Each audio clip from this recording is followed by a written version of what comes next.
You're live. Okay, well, thank you. Welcome back to our regular work session. It's approximately 2:55 p.m. We'll go ahead and start with our agenda item 1.1, which is Las Cruces Light Program first year results. Chief Jason Smith. Mayor, members of City Council, Fire Chief Jason Smith. Today I'm going to be introducing Battalion Chief Matt Hiles, who will be going over most of the presentation. This is our one-year update on the light team. I'd also like to introduce our newest licensed clinical social worker, Allison Stoner. So we're really happy to have both of them here. And without further delay, Battalion Chief Hiles.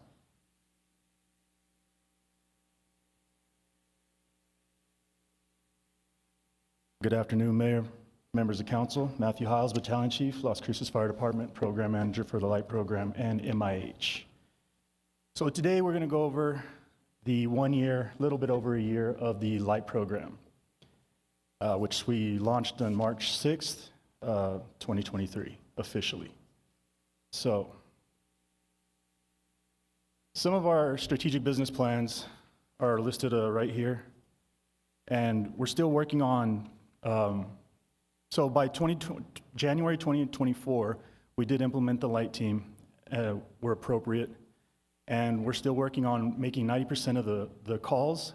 As I've said before, sometimes whenever we have one of the light team members that are unable to make it to work, whether they have leave or sick leave or anything like that, we may or may not be able to backfill it, but lately we've been backfilling the positions with members from the MIH team. We've been getting cross-training in with them, so our paramedics and our other social workers can actually backfill Monday through Friday. Saturdays isn't going to be able to do that way. 25% of persons receiving care do not have a subsequent mental health crisis within 30 days. We're still working on tracking that through our patient care reports and follow-up and our case manager and his notes. So the performance data that we said we would be collecting from last year is what we're going to be reporting on today after 1 year in. So number of calls for service, we've pretty much we stopped collecting the data around April 15th, so the numbers are going to be a little bit bigger currently. Number of calls for service, 1,251. That's how many times light was dispatched and responded. Number of patient contacts, 455. Interventions, 416. Now, the reason there's a gap there is because a lot of times the light team will respond, show up. However, the individual's allowed to refuse services. And so if they want to refuse services on their own cognitive ability, they absolutely can. So we sign a refusal form because we can't force the help on them. The average time on task has gone up to a little bit over 2 hours. So when we say time on task, it's from the time that the light team was dispatched to response to on scene to completing the report. So as you can see, even though it may be a 4-call day, that's an 8-hour portion of the day. It could be a 6-call day. There's your 12 hours right there because of all involved with the from dispatch to into report writing. And 656 calls pending. Those were calls that were pending while light teams were already on a call. Typically that could just be because it was through a 911 call, maybe it was a request from an LCPD officer or a school or just anything, but the light team was already on a call and unable to make it. And as I said before, the light teams aren't gonna rush their services. They're not gonna hurry it through. They're dedicated to that individual that they're with right there, right then. Here's the age ranges of what they've been responding to. This is not something I originally said I would be reporting on, but it felt like it would be necessary to kind of just paint that picture a little bit better on what the light teams are experiencing out there. So for the 416 interventions, these are the type of issues that some of these individuals are going through. Environmental or social issues, medical, psychological, or any combination of those. It could be all three of them.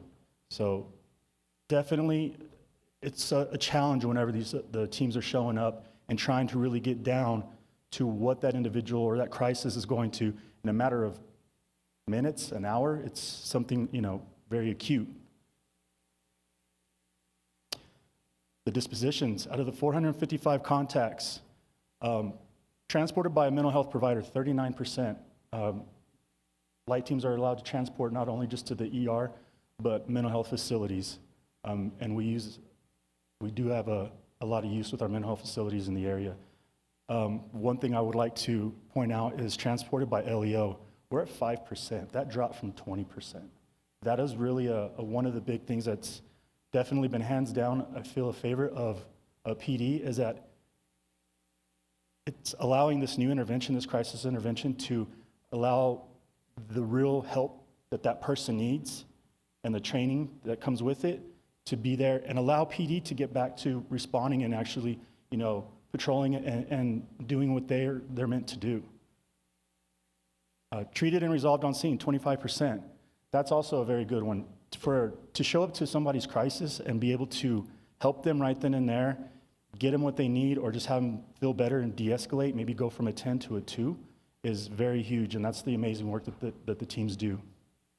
Refusal of service, as I said, they do have the right to refuse, and that's at 8%. And then other calls, CPR and assist, is 2%. Our agency interactions, obviously we interact with our own crews, LCFD, AMR, LCPD is not on there, but I think that's what I meant to put instead of LCFD. And LCPS. I also want to note that we respond to all LCPS schools regardless of the location of the school, with the exception of White Sands Missile Range. So if it's, say, Fair Acres Elementary, East Picacho Elementary, yes, those buildings are in the county, but they're still LCPS students. They're still children that need help. They may even, just because their school's located there, they may live in city limits. So they do respond to that. I don't want to say quite often, but they have full range of LCPS.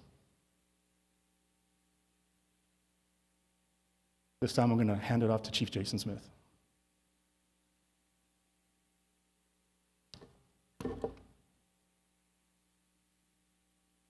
Thank you, Matt. So I'm going to continue on the discussion and the update, going a little bit further into the data. Before I do, though, I do want to mention that our providers are patient-focused, right? They treat with compassion. They're very professional individuals. Our social worker and firefighter teams, they make a difference on every call they go to. I believe that our culture around mental health and mental health crisis continues to be one that prioritizes caring. So our program this last year, I believe, has been successful. It's hit some of the benchmarks that we want to see. The number of times patients are transported by law enforcement has decreased. We are a resource for PD as well as for our citizens. So to that end, our staff has prepared some further review of some of the patient contacts and interventions that we provided, as well as discussing that pended call number. Those are calls that we missed because there wasn't a second team. So how do we best address that moving forward? So we have several ratios to go over. The first one is the number of times we actually make contact compared to when we're dispatched. As BC Hiles mentioned, a lot of times when the crews get there, the light team gets there, they're not always able to make patient contact for several reasons. The main one being medical necessities take priority over mental health when we're called to support PD or one of our fire crews. Other times they are canceled while they are en route. It's one of the numbers and ratios that we want to change and improve over the next year. We want to decrease the number of times that the team is released before making contact with the patient. The next one is any intervention to contact. So when they do make contact with the patient, 91% of the time, our teams are providing some type of intervention. So when they do make contact with the patient, we are seeing that they are needed and their help and assistance is welcomed. So the co-response intervention, this is when a patient is treated both by the firefighter paramedic and one of our social workers. That happens almost 20% of the time, showing that there is definitely a need for this co-response model so that we can capture all of our calls and all of our responses. Social worker interventions alone account for 67%. So pending calls, looking at those 656 calls that we were unable to attend, and using those ratios from the slide before, we could tell that there is a potential for about 218 contacts. Now, I don't have a confidence interval to give you to say, like, this is how much sure I am at 98%, but we know that there's a chance there to make more contacts with patients and provide more interventions. Some of the things that are not allowing us to make that contact, as BC Hiles mentioned, is our staffing or the units already dispatched. So of those 656 calls, we added another 200, roughly 200 calls that happened outside of working hours for the light program. These are ones that occurred after 8 p.m. and before 7. Those were another 200 for the entire year. Here it is by the day of the week, where you can see really Monday through Saturday, with the first part of the week, the first 4 days of the week being the busiest. Next, we looked at the hour of day. What time of day were these most often occurring? And you can see right there, the big jump where you see the line go up, that's about 9 a.m., and it continues on till about 8. And then right at 8 o'clock, you can see it drops down very low. So we're looking at somewhere between 7 and 6 p.m. where we have the most calls that go unanswered.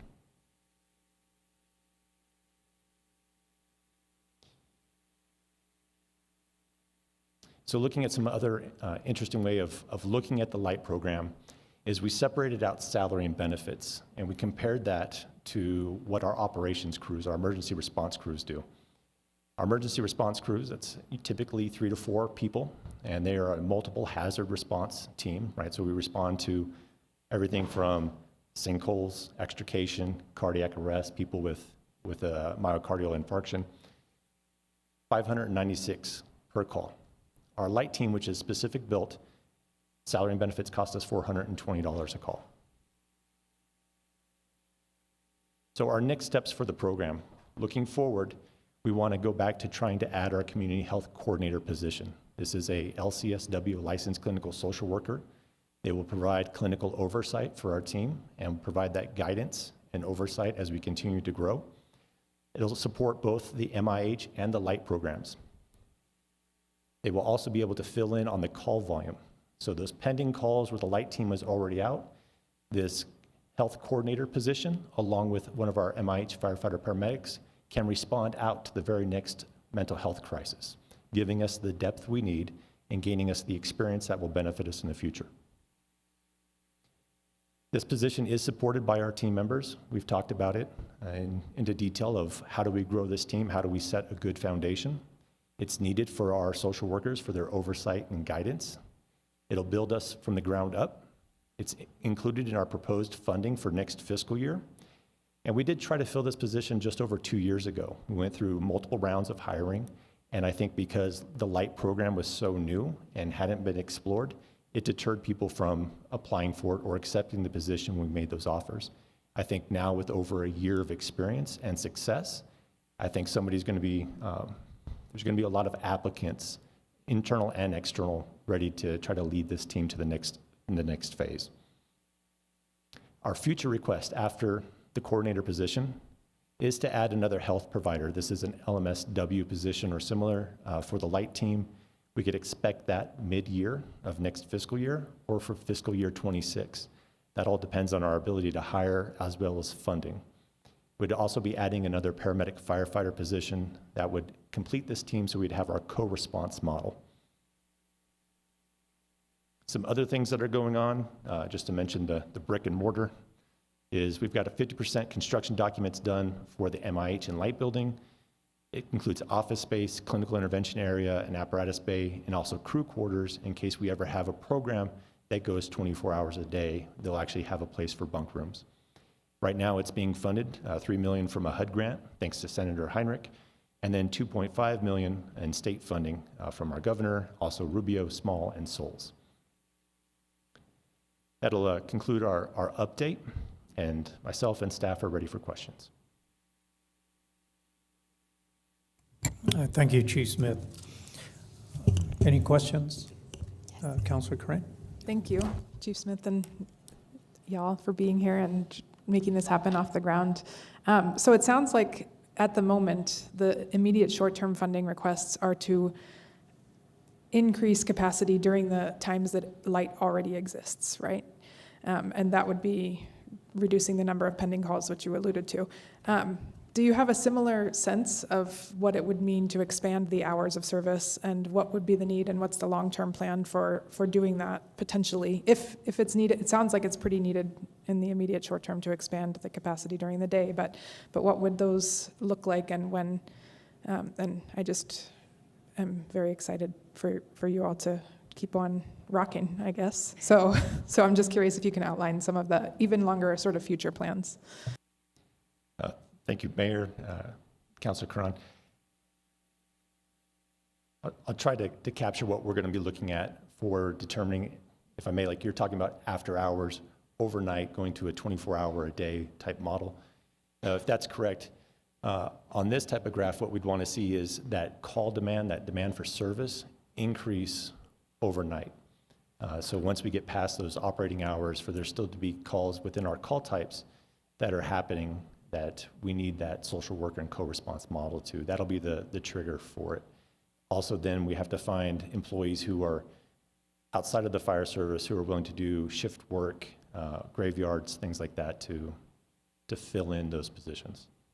I hope that was giving you the data point that we're going to look at. Yes, it's helpful. I just wonder, is it possible that this is like a cyclical data point where you aren't available, so therefore people aren't dispatched, or the call is not categorized in the way that would be most useful, and is there room to have better data in that area? So, Councilor Karan, so we did work with our dispatch center on getting those call types, as well as times where PD's on the call and it's a direct request for light. We'll look at BC Hiles if I've got that all correct. So this chart here shows both the pending calls as well as the calls outside of the service hours. And you can see that they are dropping down on an annualized basis, well below 1 an hour. Thank you. Mayor Pro Tem. Thank you. Thank you, Chief Smith, BC Hiles, and licensed clinical social worker Allison Stoner. Congratulations, by the way. Thank you for this. I also feel like I cheated a little bit because I got to hang out with the light team last week on Wednesday, and so I got to pick their brain on so many of these things. Just feel tremendously grateful for allowing me to come hang out with you and to tag along, and just for talking with me. Obviously, while we waited for a call to be dispatched on, I just sat and talked with them, and then I guess both unfortunately and fortunately, there was a call, and I got to see them in action, and it was Allison and Mike, and I just thinking about it makes me want to cry a little bit because I was just really impressed. And it was actually a call where the officer was dispatched, and the officer called Project Light to the scene, and they ended up transporting this person to Santa Teresa. This person wanted to go to the peak, and they transported them there. And I just, like, that is the level of care that Project Light is providing to our community. And I'm just really impressed. And I will repeat this over and over because I think repetition is key, but Project Light to me has always been about pairing the right first responder to the right emergency. And you just, like, I think, we're a year out, more than a year out, and I think we've just shown the success of that and the intentionality behind that and how effective it is at caring for people who are in distress and pairing the right person to that distress. Gosh, I have so many questions. I know that dispatch is hiring a lot of new folks. I'm really excited that they're not being hired where this is the norm, right? Because I imagine it was a little bit difficult at first for dispatch to call in light or whatever, and so I'm really excited. Can you just talk about that, Chief, the growth of the partnership with dispatch? And it is exciting, right, that these folks will now come into a place where just light has always existed, and I think that will be a really good thing.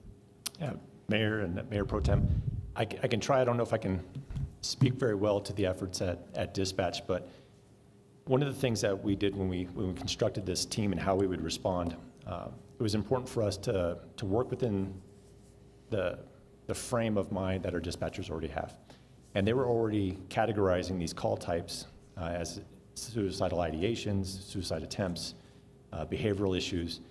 So we built that on the back end where automatically it would make that recommendation for the dispatcher. So as soon as Light 1 or Light 2 is in service and that call type comes in, that team is already being recommended by the CAD. So it took a little bit of that person effort out of it, to remember, oh, there's this other resource I can tag on to this response. So we built it that way. I do know as we transitioned into the 988 system that our dispatchers are doing a lot more work of trying to screen these calls and figure out through their algorithm if that call and that person who needs help can be sent through the 988 system. Sometimes that occurs, and I don't have their numbers with me to refer to of how many times it's been in the last year. But we are trying to really build this as a tiered system, as we do with our EMS response, where if 988 and somebody on the phone in a scheduled follow-up will work, that's great. But if the person is in immediate help and an immediate mental crisis, we really want our light team and our professionals to go there. And our dispatch center has been supportive of that. And BC Hiles, I got the thumbs up. He's like, I'm not going back there, so thanks, BC Hiles. Yes, that's really great. And I think one of the conversations we had was about 988, and Paul Ford was there, and he was like, 911 also took a really long time for people to get the hang of, right? I don't know about that. I think 911's always been a thing while I've been alive, but 988, it's going to take some time, right? I think it's going to take some time for our community to really grasp onto what 988 could be, because people are so used to calling 911 in any moment of distress, right? So I think we have a lot of work to do there as well. Allison, I have some questions for you that I hope you can expand on, because I think it's really important for my colleagues to hear from as well, because I also talked to them about the potential for growth, especially outside of what we have right now. And you brought up some really great points, and I think this is why we always, I committed to them that if I advocate for an expansion of growth, that it will only be because they're advocating for it as well, right? Like Allison and the others, Mindy and Corina, they're the ones on the social workers on the ground, and they're the ones that are saying our calls are taking 2 hours, right? There is so much emotional labor that goes into one of these calls that perhaps keeping firefighter hours is not conducive to that kind of work, right? And so I think you just made some really good points around that, but also around healthcare providers keep working hours and how the barrier. So just some of those things, can you expand on those, please? Thank you, Mayor and Council. Allison Stoner, Las Cruces Fire Department, social worker with the LIGHT program. I apologize for my informality. I wasn't planning on speaking, but I also never turned down the opportunity to talk about LIGHT and answer some of these questions. So I think to speak to your question, I would first just like to set a little bit of context. So we did reference that 3 of our call types are overdoses, behavioral issues, which can be anything from anxiety to psychosis and everything in between. What is included in a behavioral issue and the way that a behavioral issue gets dispatched, it can be so many things. We're also responding to suicidal ideations, suicide attempts, CPRs, and death. So the intention of Project LIGHT, as we look at it through numbers on a screen, it's hard to fully encapsulate the worth and the benefit and the healing that is really being offered on these calls. And it's intense, right? We have the opportunity to walk into oftentimes the most difficult moment of somebody's life. And really what our job is to be attuned to that. It's to not look away. It's to say that we're here and we're not afraid of the fear, the pain, the suffering, and to be present from the moment that we arrive until the moment that we either get somebody to that next level of care and or we say we de-escalated this crisis and we can step away. So I think, what Chief Smith spoke to was that we're looking to hire a coordinator, because what we experience with our LIGHT teams right now, we currently have 1 team operating at a time, which means that we have 1 social worker operating at a time. And what you see within the fire service is that you have crews of 3, 4, sometimes up to 6 people that are getting dispatched to a medical issue.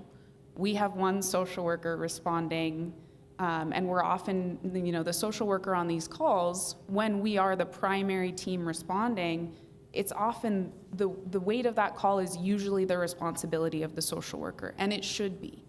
But when we do start to look at, are we ever going to get to something like a 24-hour model or maybe a 4896 like like our fire crews are currently operating, I think that we're going to need to see more support for that to be worthwhile. Because, and what I spoke to when we were having our conversation is that personally, personally, I just never expected to be a social worker working in the 911 system. That has and will continue to be the surprise and the honor of my life. But I have a really hard time imagining being on a shift for 40 hours and then getting called to a suicidal ideation where I am solely responsible for that patient's well-being. And so I think that those are, in addition to the need of the community, which of course is an absolute priority, we want to make sure that our teams are supported to be able to provide that level of care. And where I am coming from at this moment, we don't have the full support to be able to say, our expectation is for a light team to run for 48 hours if I am going to be solely responsible for about 70% of that work. I hope that answers your question. Excellent, Allison. Yes, thank you. And then also can you just talk also about the barrier of the healthcare providers, right? Then that also, after hours, it also just limits your Sure, options. yeah. So one of my favorite numbers to reflect to you all when we talk about the work of light is that about 63% of the time, we being a light team is transporting to something that is not the emergency department.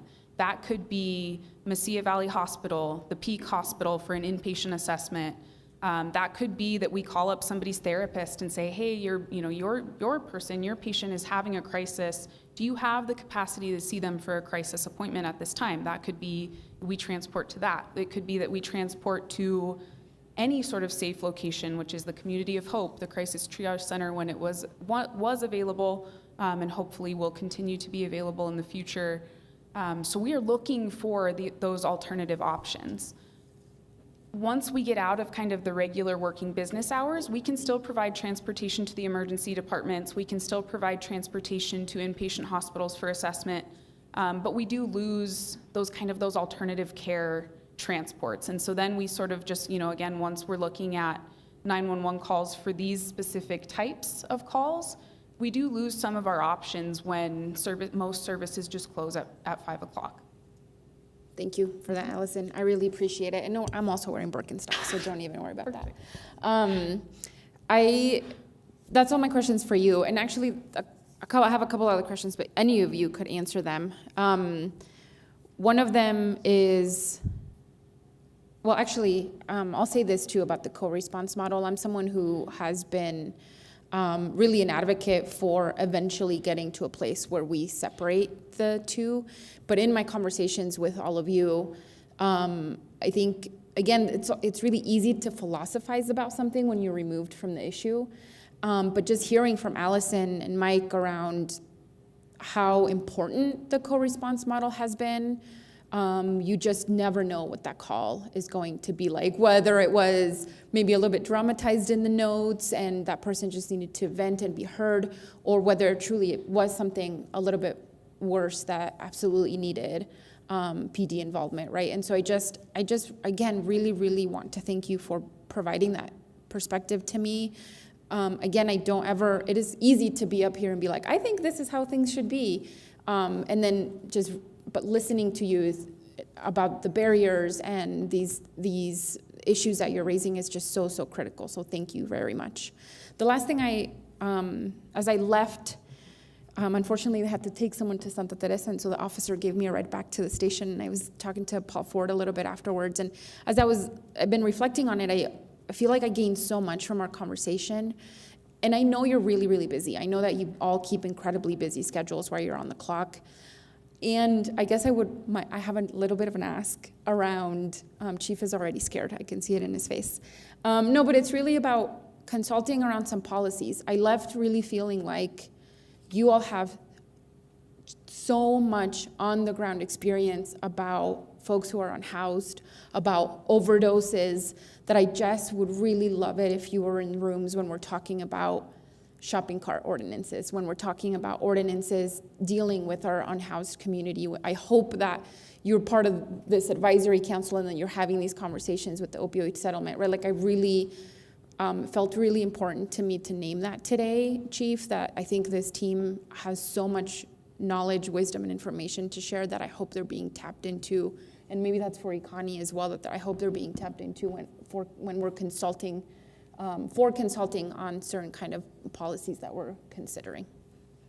So this is a question, but if you want to reflect on that, you're more than happy to. Mayor Pro Tem, thank you for that. I agree, and there are some opportunities where our team and our resources within the fire department are looked over, we're passed up. We are more than just displaying a fire truck. We have a lot of great people, a lot of great experience, a lot of knowledge and capability and capacity to contribute. I will say that for the advisory committee, I do not believe that, sorry if I'm speaking out of turn, but I don't think there's anybody from the public safety realm on the advisory committee for the opioid settlement. We were one of the focus groups, but there's nobody representing our experience on that advisory panel. Yeah. But if there are other areas where our team, BC Hiles, or any of our social workers can assist and lend a different lens to the conversation or the issue, we are ready to serve. Thank you, Chief. I really appreciate that. I really believe that as well. I think, yeah, I left just so grateful and impressed by the folks I got to speak with that day.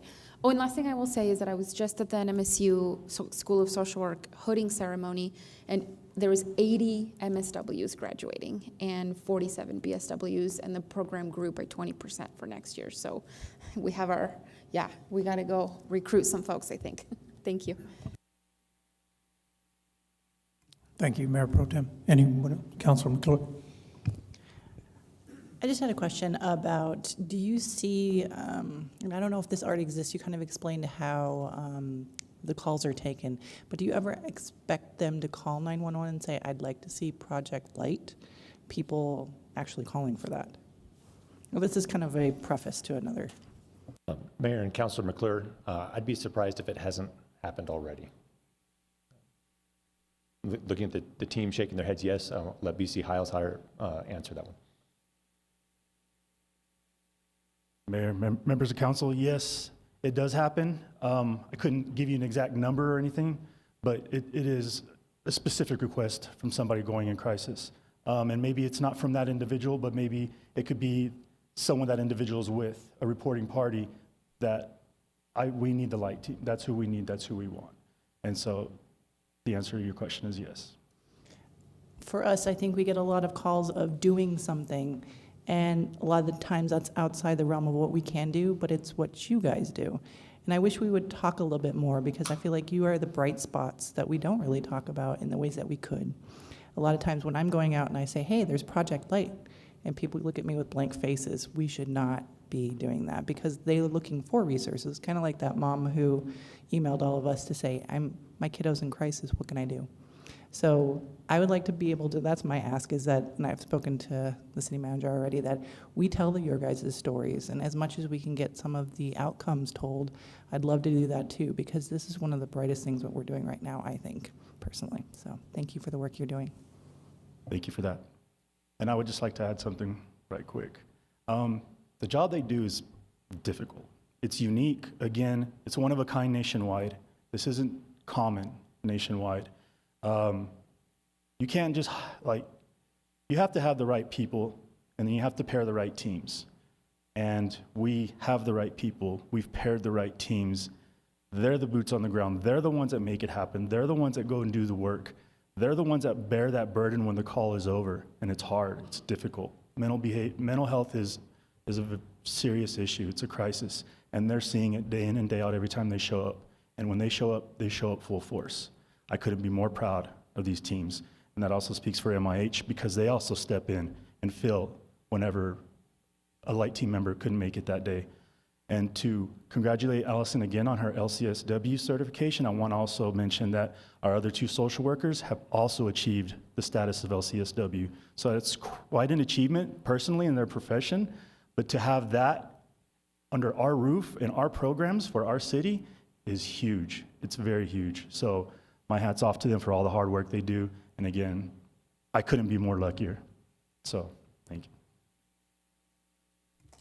Thank you, Mr. Yap.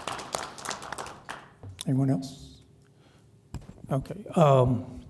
Congratulations, Allison. And responding alone, that's something I used to say too when I was in prevention. But things have changed, and it's not really prevention, it's community risk reduction. So what you all are doing now, it's tremendous. Thank you, BC Hiles, Chief Smith. When you mentioned the stakeholders, I know you mentioned Las Cruces Public Schools. I saw the number, I think it was on number 5, where, so many under 19 years of age. So again, you work with the schools because they're probably already in the system with either a counselor or a social worker already, just kind of figuring out what's going on, like what triggered it or anything. It could be an after-hour call, but still they're in the system with the schools, right? So you have that working relationship with the schools. Mayor, yes, we do have a working relationship with the schools. As far as what they're in the system for, being that it's an acute crisis at the moment, I don't have a direct answer for that. I don't know if Allison can highlight that a little bit for me, since she's actually the one that responds to them and gets to speak to the members of the staff at school. Good afternoon again, Allison Stoner, Las Cruces Fire Department Light Program. To speak a little bit to our age breakdown and specifically what we see in schools, I will also preface with that over the past probably 3, 4, 6 months, we've seen more assets being put into the schools. I know FYI has staff in a few schools now, but when Light first started, we were being very heavily utilized by school resource officers. And so the calls that we're responding to, again, still within the school system, it can still be such a wide range. It could be a student that said, I'm feeling suicidal. Maybe they made threats to harm themselves or others. And I think that this is my opportunity to speak to the partnership that we have with Las Cruces Police Department and the school resource officers, saying, we might have one way that we could handle this situation, but instead they're saying we also know what Light provides. We understand the way that the Light program works, and we understand that we might not be the most equipped to address this situation. And that's a lot of what we get pulled into schools for, is by a school resource officer saying, from assessing this situation, I think that this kiddo needs a higher level of care. I think that there might be things going on in the home that they haven't wanted to share with me as the school resource officer. That's a lot of what we're seeing within the school system. I will also say that just for the 0 to 18 years range, we just see a lot of high acuity calls coming from homes, and a lot of response for youth who are having suicidal ideation, homicidal ideation, and just some really big behaviors. And a lot of times, you think about the stress that puts on the family system, whatever that family system looks like. It really is oftentimes somebody just calling 911 saying, I don't know what else to do. And I know that there might not be a simple solution, but we do see a lot of calls for youth specifically from both the schools and from just within the community of not knowing the next steps, how to resource those kids with the help that they need. Okay, thanks. Great, Nelson. And then the other thing I was going to mention was Chief Smith. You mentioned being overlooked or passed by and not getting the information. One of those is the triage center. That's something that was available, is not available. But in moving forward, we'd really like to have the fire department's opinion on how we would really help the Light program more, as opposed to how it was used before, but how can we improve on that and make sure we get that, to the county and to their coordinators or directors to see what contract goes into it and how it can benefit what you all have been doing. Thank you, Mayor. And on that front, I know BC Hiles, as well as the rest of our Light team and MIH, are talking with providers and our partners who will be looking at reopening the CTC in the next few months. So they are definitely working together and sharing those lessons learned from the previous administration of the building. Sounds good. Thank you, Chief. Just one other thing. I know I saw the numbers, and you're looking at 1,100 calls that go out. I know at one time it was like 900 calls that PD was doing on mental and behavioral. So I know who's absorbing those now. So it's been great for the reduction of the calls that LCPD has to go on. But one of the big components I always felt was when it becomes a crisis, a lot of times what PD is responding to is a SWAT call. And so is there any correlation or anything? Have you seen any data or breakdown numbers if there's a reduction in SWAT calls? Mayor, no, we haven't looked at that number, so. Okay, just see if that's something with the data with some of the mental and behavioral that leads to those type of calls, and DC Renda could probably get his staff and see if there's any correlation with how the light program, because I think it's a true success. I think what you all doing is great, and I think there's just more of an impact that we're probably not seeing and what it's done. So thank you for that. Okay, with that, is there any members of the public that would like to comment or have a question? Seeing none, thank you. Thanks, great job.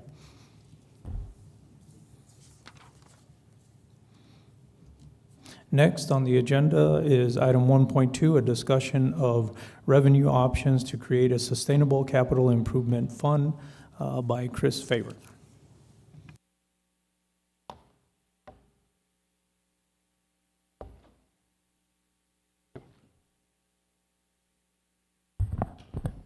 Good afternoon, Mayor, Council. Chris Favor, Deputy Director, Economic Development, for the record. Hope everyone's having a good afternoon. I was hoping that today's conversation could sort of pick up where we left off with the community livability discussion about community needs and ways to find additional fundings to address those needs. And so what we're really looking to do is, continue some of the momentum that we, established during that work session and through the proposed FY25 budget. And that'll allow us to come up with a proactive approach to capital planning and operations, and ultimately look to increase quality of life opportunities for all residents in the areas of public safety, street improvements, park improvements, and public facility improvements. So what we'll do now is we'll walk through these different options, discuss how they could work towards potential capital funding, and kind of go through them one at a time. So leading off with capital outlay. So capital outlay is a great source for incremental funding, but it's no guaranteed revenue option. It's not really intended for start to finish funding. And oftentimes the legislators will do funding based on some of their priorities. And so those are some of the limitations of capital outlay, but it's also important to remember that it can't be used for maintenance and operations as well. We always have GO bond funding, and so currently the available debt capacity for the city is a little over $83 million. There is a constitutional debt limitation of 4% of assessed evaluation, which is about $120 million. And so this, accessing this $83 million would increase property taxes by approximately 4.7%. And it's important to note that the next bonding cycle is in 2026. Moving on to a discussion about property taxes. There is an option to generate about $6 million via ordinance from council. Council's unused taxing authority is about 2.8% currently. The downside of property taxes is that they're not shared by everyone. Specifically, county residents, overnight visitors, people passing through do not pay property taxes. To the city, I should say, they do pay county property taxes.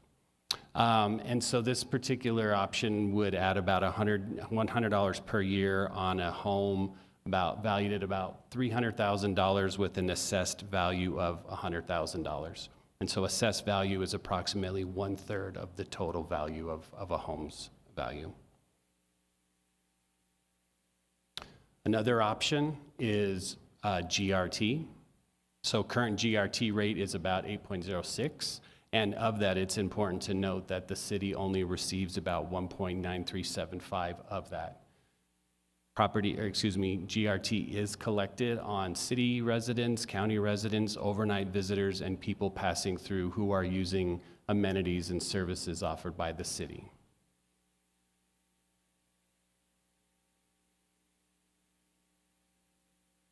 So there is an option to increase the GRT by about 0.5625%. A portion of that does come via ordinance, and a portion of that would need to come by a ballot measure. And you can see by ordinance, there's approximately $9 million that could be generated, and through a ballot measure, approximately $11 million per year could be generated.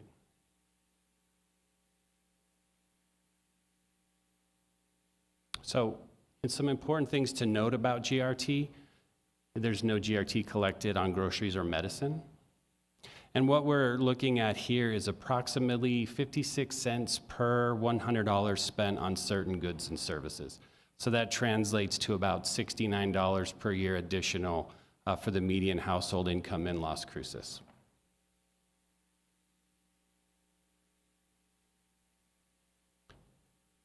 And it's important to note that the return on investments for residents in the city of Las Cruces would be substantial. We're looking at potentially generating about $20 million additionally per year. And that would really help council and staff create a proactive capital investment and maintenance strategy.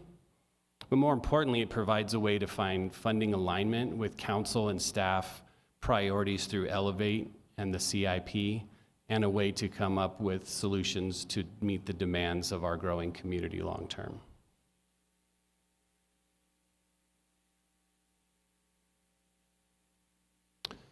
So after the community livability work session, we engaged a community public poll to see the level of support for potential GRT increase amongst registered voters in Las Cruces. And so we'll run through some information here and kind of discuss some of the outcomes at the end. So between May 1st and 5th, we conducted a scientifically sampled survey of registered voters in Las Cruces, conducted about 400 interviews with the plus or minus error of about 4.9%. 71 of these were conducted with phone, 29% were text to web. And the intent was to gauge support for additional GRT to fund general municipal purposes, including capital improvements and maintenance of public safety, parks, recreational facilities, fields, streets, and other public quality of life facilities. So at the top of the survey, they ask an open-ended question: what are your top priorities? What do you see the top priorities of the city? And so this is a word cloud that was put together based on the things that were identified by the registered voters. And so you can see things like homelessness, crime, infrastructure, public safety. Those were some of the things that came to the top during that initial open-ended question. Additionally, as part of setting that baseline before we moved into the messaging portion of the survey, they asked in general, what areas would you support a GRT increase for? And there was broad support in areas of public safety, parks and rec, fields and facilities, and quality of life facilities like libraries and museums, things like that. Again, still during the baseline portion of the survey, asking specifically which areas would you support additional funding for. Public safety again comes out on top, streets, traffic calming, followed by park improvements and quality of life facilities. So the second phase of the survey was to get specifically into our messaging behind why a proposed increase would benefit local residents. And so when asked the question if the proposed GRT increase could provide a sustainable funding stream for public safety, parks, streets, and quality of life facilities, and importantly noting that the increase will be shared by city, county residents, visitors, and others passing through who take advantage of city amenities and services, are you more or less likely to support? More or less, much more, somewhat more likely was 67% in support. When told that the proposed GRT increase would implement a modest increase of 56 cents per $100 spent on certain goods and services, 69% said they were more or much more likely to support that increase. And when asked about the GRT fostering economic growth and improving quality of life for residents, 72% said they were much more or somewhat more likely to support the GRT increase. We again asked the questions specific to these various topics, specifically if it went to public safety, street and traffic calming, park improvements, and quality of life facilities, would you support? And you can see there was broad support for public safety, streets, parks, and quality of life improvements. So wrapping up the survey, they ask another open-ended question based on everything that you heard here. What are some of your biggest impressions? What are some of the things that came to top of mind? And you can see things changed a little bit, but again, public safety, streets, those types of things, parks, definitely filtered to the top again. So what we did see, the initial baseline portion of the survey asked, without any context, would you support a GRT increase for municipal services specific to those areas? And there was 51% support during the baseline, and at the end of the survey, support had increased 12% to about 63% based on our messaging questions and what we were surveying registered voters for support of. So I put together some final takeaways from the data collected. About 88% see public safety as a top priority and the reason that they would be most willing to support a GRT increase. Unprompted, number 2 priorities were homelessness and housing. Number 3 was roads and traffic. And there was broad support for public parks and public facility improvements. So if council chooses to move forward, we would, engage in a community outreach campaign between now and the November election. A resolution to approve the ballot measure would come before council in July, and we would need to get that ballot question to the county by August. I stand for questions. All right, thank you, Chris. Any questions? Councilor Grant? Hi, thank you so much. So what I'm taking away is that when you ask people if they want their taxes raised, they're like, no. But when you tell them what this actually entails, support goes up pretty substantially. Mayor, Councilor Graham, yeah, as we got into our messaging, specifically what our intentions were, support for those various areas did increase. But it's important to note that at the onset of the survey, the baseline question, would you support a general GRT increase for these areas, was at 51%. Okay. Can we hop back one slide, please? So does this timeline imply that in July, we would be bringing to council the ordinance where we would raise GRT to the limits that we can by resolution or ordinance? Mayor, or what is Councilor, that resolution if not? Yeah, Mayor, Councilor, I think what you would need to do at that point would be to bring a resolution forward for the full increase. I believe, I guess there's a few options, but the idea being that you could go out for the ballot support, and then you could follow that up with the ordinance if it did pass on the ballot, since it is sort of a two-part option there between the ballot measure and the resolution, and the ordinance. But that resolution specifically would be asking council if they wanted to move forward with the ballot measure for the increase. I see. Thank you. Thank you, Mayor. Thank you. Mayor Pro Tem. Thanks, Mayor. Chris, can you go one more?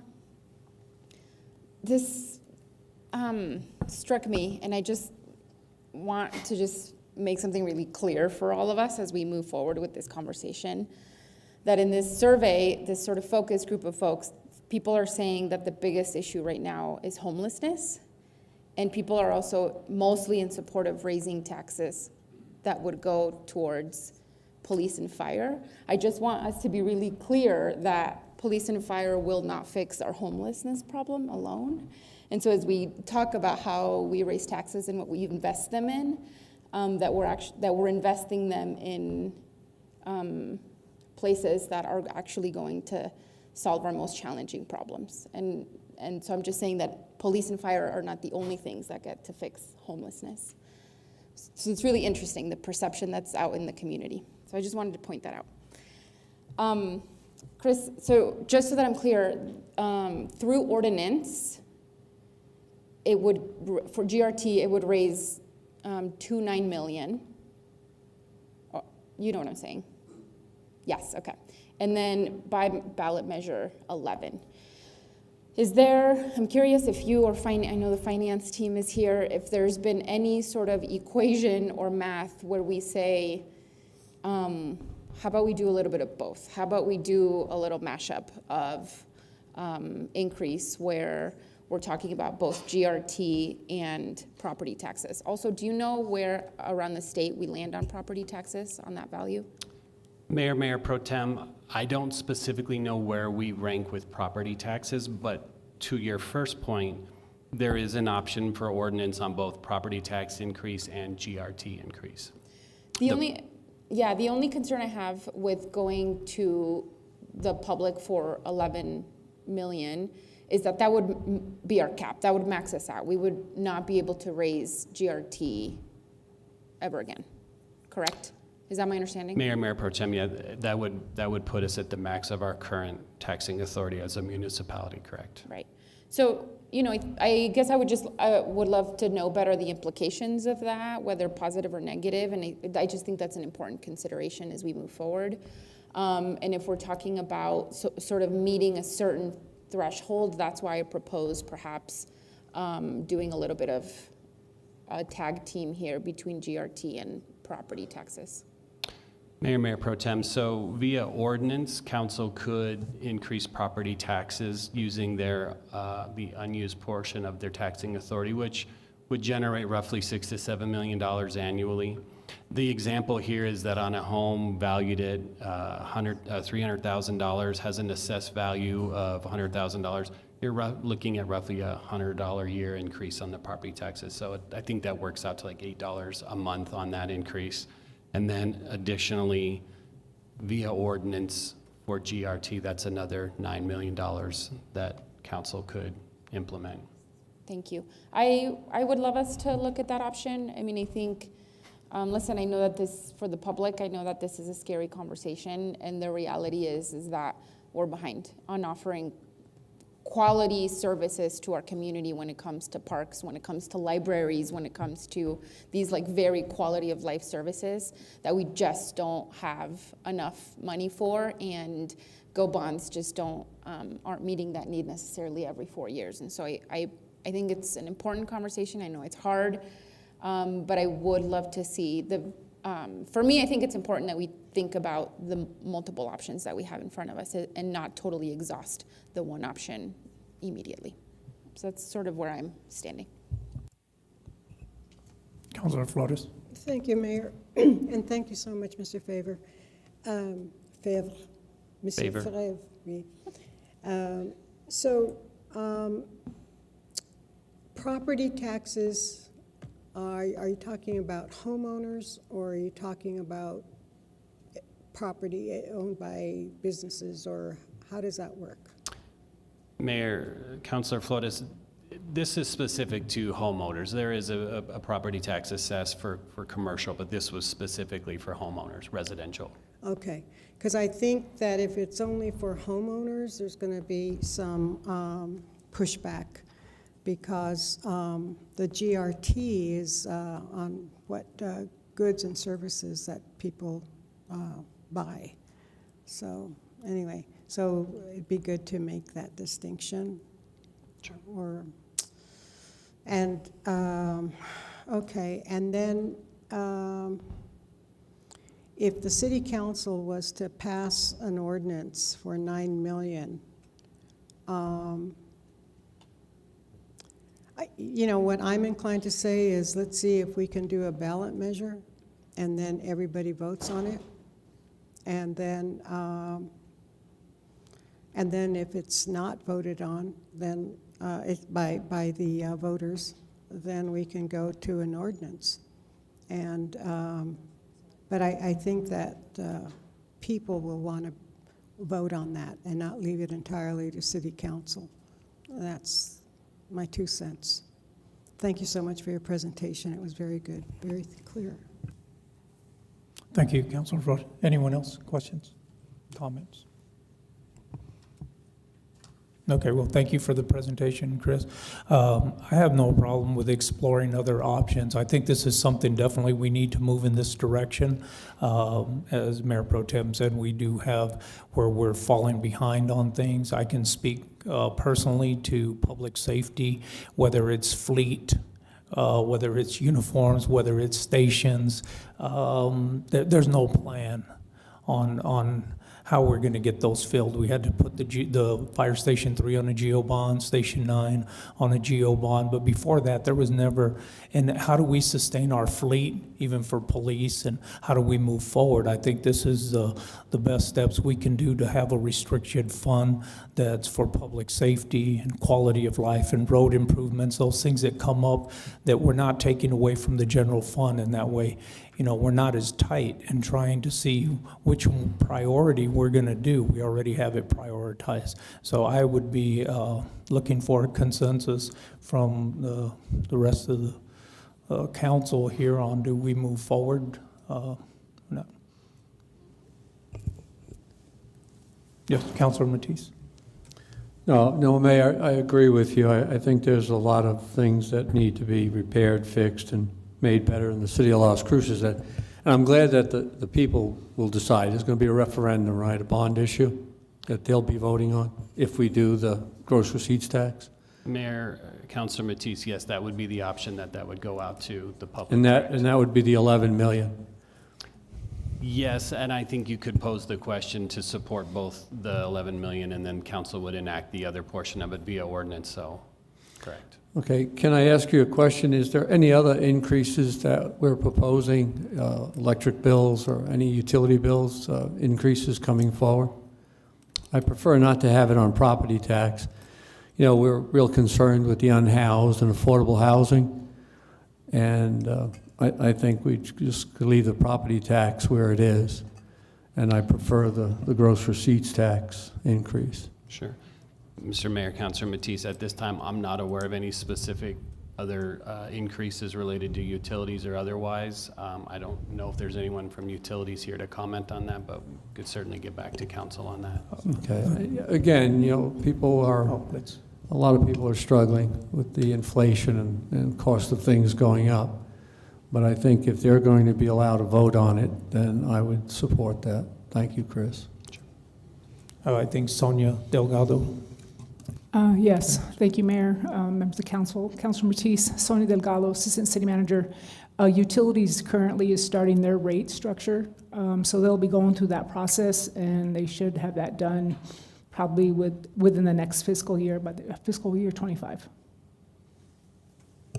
Thank you, Sonia. Sonia. Just as the vice chair of the utilities, I do want to say that utilities is struggling with the same thing, really outdated infrastructure and figuring out ways to keep up with a growing city that has a lot of needs on water, wastewater, and so those are yes, sinkholes. Those are really big issues. And then of course the electric utility does not belong to the city. So. Yeah. Thank you, Mayor. I realize it's an enterprise fund. In that utility fund, if I can remember going through the budget, there's quite a debt for the, I believe, the retirement PETA, both in the enterprise funds. Do we have a large amount that's due this year for the PERA reimbursement? Connie? We're talking about retirement obligations. Councilor Matisse? I would defer to our finance director or our chief administrative officer on that.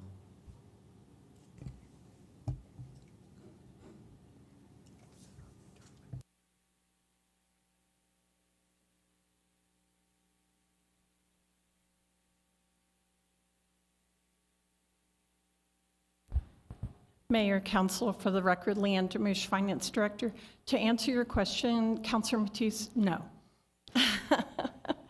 That's a good answer. Yes, it Okay, is. but when will that be? Well, it's in, as in all things. I mean, we have a list of people that are eligible to retire. That doesn't mean that they will retire. I mean, at one time, I mean, this is a new ruling for Gatsby's. I and- understand that. Right, but it is not that kind of obligation. It does sometimes, when we're trying to take on debt and things, that is a considerment, but it is a non-cash item. So it is not necessarily something that is going to be affecting our budget. It's on the balance sheet. Not on the general fund. Well, the general fund has that as well, but again, it's a non-cash item. Okay. So it's on our balance sheet, sir. Okay, thank you. We just carry it. We do, sir, we do. It's like on your back. Okay. Yes, yes. Gotcha. And just hope that not everybody in the city retires, but they won't, sir. Okay, thank you. Okay, thank you. No other comment? Okay, well, thank you, Chris. Based on the visual that I got on the consensus is to go ahead and move forward. Okay, thank you, Mayor.